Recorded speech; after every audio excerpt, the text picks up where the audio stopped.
NK-doku festivalio Nepatogus kinas komandos kūriamas bendrakūrystės projektas, kuris yra skirtas Lietuvos bendruomenėms žiūrėti dokumentinį kiną žmogaus teisių temomis.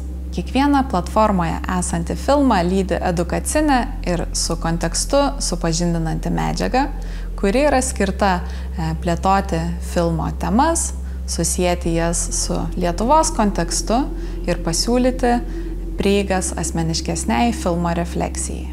Vienaip ar kitaip NK-doku filmai kalba nepatogiomis ar jautriomis temomis. Tačiau juos lydinti kontekstinė medžiaga yra kurta tos temos profesionalų, kurie filmo teorinę, istorinę, politinę perspektyvą praturtina įvairesnėmis temos suvokimo galimybėmis, pateikdami klausimus ar suteikdami kontaktus ieškant pagalbos. Tai naudodamasi edukacinę medžiagą, galite prieš filmą įvesti žiūrovus į žiūrėsiamą filmą, pasidalinant su jais įdomia nauja informacija, galinčia praturtinti jų kino patirtį.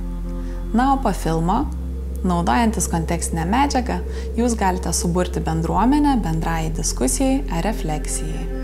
Bendrai paėmus, siekiama sukurti tokią erdvę, kurioje kiekvienas jaustųsi saugus, pasidalinti, būti išklausytu ir dalintis savo nuomonę ir patirtimis.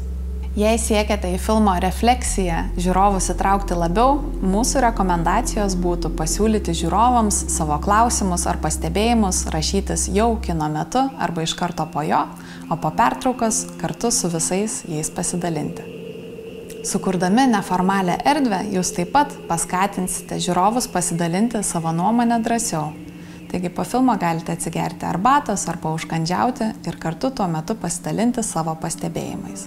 Kiekvienoje bendruomenėje egzistuoja žmogus, kuris vienaip ar kitaip bus susijęs su filmo tema, taigi jis galėtų tapti šios temos aptarimo svečiu.